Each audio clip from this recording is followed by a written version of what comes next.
Alright, let's dive into this chaotic post-Godzilla scenario, shall we?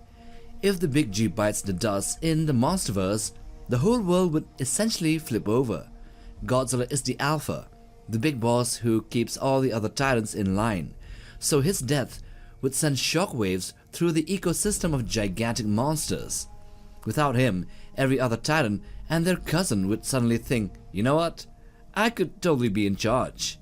And it would turn into one massive worldwide kaiju free-for-all battle. Chaos on an apocalyptic scale. Here's why things would get really wild. With Godzilla gone, the titans forced into hibernation by this alpha call would start waking up. Picture ancient beasts crawling out of the earth's surface, rising from the oceans, smashing through jungles, deserts and cities. Each one would carve out their own territory. And humanity? We'd be nothing more than ants underfoot. You'd have titans squaring off over the Dominion, destroying everything in their path, while humans scramble to survive. Global chaos would become the new normal. Of course, humans would fight back, but we'll discuss that in a while. Let's see what will happen first. Titans the likes of Sekhmet, Typhon, Baphomet and Yamato no Orochi, all of them destroyer titans, all of them fighting humans and each other, causing a global catastrophe, the likes of which can be compared to 2019, but with no hope of Godzilla intervening. Methuselah, the sleepy old giant who's basically a walking mountain, might get dragged into the chaos despite his usual "don't bother me" attitude. Given his sheer size and power, every other titan would think twice before picking a fight with him. But if they did, well, fuck around and find out is the new saying, right? Correct me if I'm wrong, but Methuselah might reign supreme over the biggest landmass, which is Eurasia, while Sekhmet and Mokele Mbembe would divide Africa between them. Going deep into the Amazon, we have Behemoth, who takes care of it all like a warden of the Great Green, but Amhuluk would sense the power vacuum and make another move against his rival. These two already hate each other, and with no alpha to stop them, they'd tear the jungle apart in their battle for dominance. Amhuluk had already shown that he can best the great Behemoth in battle, and would do so again. Behemoth might get killed in this encounter, and the realm of the Amazon jungle would pass over to him and be ruled over by Amhuluk. He'd grow stronger, feeding off the Amazon's natural energy and a wooden biomass to evolve into an even more terrifying force. The creature that would be affected the most by the death of Godzilla would be the Muto Queen, for better and for worse. Without Godzilla around to keep her in check, she would rise again, creating nests of eggs or spores. Those Mutos would start infesting titans like parasites, using them as living incubators.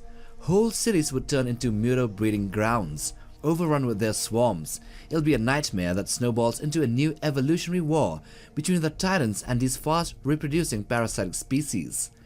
In the Muto Prime storyline, it was said that the Mutos were responsible for numerous mass extinction events in history, and well, the next apocalypse would just be over the horizon. Meanwhile, the seas would be no less chaotic. Tiamat might have been the queen if she wasn't killed in GXK. She was no doubt the most powerful aquatic titan that Godzilla has ever encountered and fought against. She was literally able to dominate Godzilla for a while in their first encounter during the storyline of Godzilla Dominion. But with her gone, the seas would not have any one supreme ruler. Other aquatic titans like Nakika and Leviathan would rise to claim their domains, as well as other unseen titans that would awake post-Godzilla's demise. They would divide the oceans like pirate lords, clashing over resources, territory and dominance. They would no doubt have battles which would cause tsunamis, wipe out coastal cities and throw marine ecosystems into total disarray. The ocean might be big enough for Nakika and Leviathan, but if other titans arise, there would definitely be chaos. And then there's Rodan, the hot-headed lava-winged destroyer. This guy doesn't care about protecting or reigning benevolently over the world. He just wants to watch it burn, as he is one of the deadliest destroyer titans still alive. Without Godzilla or Ghidorah to rein him in, Rodan would go full rogue, unleashing aerial devastation wherever he pleases. He'd become the ultimate wildcard, which would be the main cause of humans calling Mothra for help, leading to round 2 of the clash between these two iconic kaiju. While Mothra barely defeated Rodan with her surprise strike in KOTM, This time around, Rodan might have learned of the killer sting that she possesses and thus would fight in a different way, and who knows, maybe he would win and Mothra would burn to ashes. The air would no doubt belong to him, and since he is kind of a rogue, he would be the main neutral chaotic evil villain of the new world. Humanity of course wouldn't just sit back and take it. Certain countries would definitely unleash their ICBMs and nuclear weapons to strike the Titans. Great swaths of land would become no-go zones due to the intense radioactive fallout that will ensue. Secondly, if that doesn't help, then there is another path to be taken. Humanity would just dust off all the lessons they learned from Mechagodzilla and the oopsies they did there, and also learn from the clunky Titan Hunter, and then step up the game. Governments, corporations, and even private citizens would pool in their resources to build gigantic mech suits. Think Pacific Rim vibes, but grittier. Absolutely massive robotic titans, armed to the teeth with the newest technology and weapons, railguns, and maybe even nuclear bombs. And yeah, there'd be mishaps of course, some mecha going rogue or breaking down mid-flight, but eventually they would have full-blown mecha versus titan wars raging across planet Earth.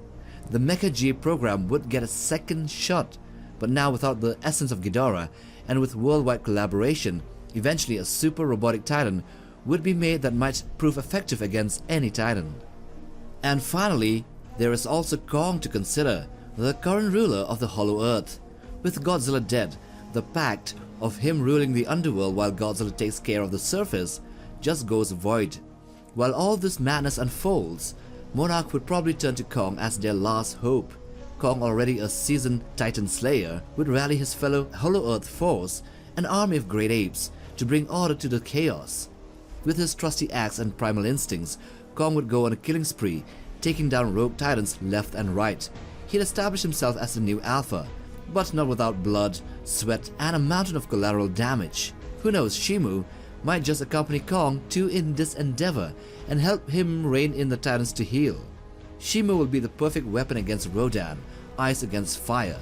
And knowing Shimu, she might just succumb to her instincts later on and unleash another ice age upon the world, and there would be nothing that humanity can do but fight against the dying of the light with a new super robotic titan.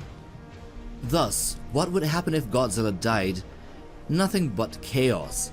It would usher in a chaotic new era, a world where titans fight endlessly for control. Humanity would struggle to survive, and the balance of nature spirals into madness. It is a world of constant war, devastation, and uncertainty. But hey, isn't that the kind of thing we sign up for with the Monsterverse? Chaos is the name of the game. Now if you like this video, then watch this other one too, and if you want to browse for other monster content, then check out our channel. Like, subscribe, and we'll see you guys in the next video. Take care, fam.